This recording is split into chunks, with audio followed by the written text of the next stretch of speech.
حرمت روح پیمبر یک نظر کن سوئے ماں.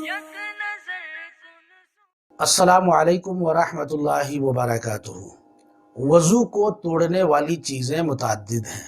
پیشاب، پاخانہ، ہوا کا نکلنا، خون کا نکلنا، پیپ کا نکلنا، ان سب چیزوں سے وضو ٹوٹتا ہے. قے بھی ہونے سے وضو ٹوٹتا ہے. لیکن آج ہم اس ویڈیو میں آپ کے سامنے ایک مسئلہ یہ رکھنا چاہتے ہیں کہ کیا آنکھ سے اگر پانی نکلے، آنسو نکلے، تو کیا اس سے وضو ٹوٹے گا یا نہیں ٹوٹے گا؟ ناظرین کرام، آنکھ سے پانی نکلنے سے وضو ٹوٹتا ہے یا نہیں ٹوٹتا ہے، اس کی دو حالت ہے اور دونوں حالت کا الگ الگ حکم ہے. ایک حالت تو یہ ہے کہ کسی انسان کو اگر آنکھ آئے، جیسے آنکھ سرخ ہو جاتی ہے، آنکھ آنا جس کو بولتے ہیں، تو آنکھ آنے کی صورت میں بھی انسان کی آنکھ سے پانی نکلتا ہے.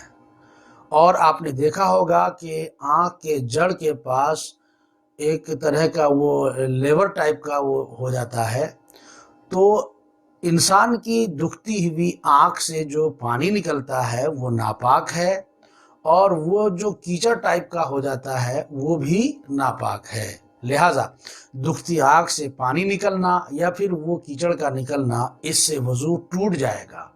اور وہ پانی اور وہ جو کیچڑ ٹائپ کا ہوتا ہے وہ جس جگہ لگے گا اس کو بھی وہ ناپاک کر دے گا. اگر آپ نے اس کو لے کر کے اپنے کپڑے میں پوچھا تو آپ کی انگلی بھی ناپاک ہو گئی، اور جس جگہ آپ نے لگایا وہ حصہ بھی آپ کا ناپاک ہو گیا، اس کو بھی دھونا پڑے گا. تو دکھتی ہوئی آنکھ سے پانی نکلنا، اس سے وضو ٹوٹ جاتا ہے، اور وہ لیور سے بھی وضو ٹوٹ جاتا ہے.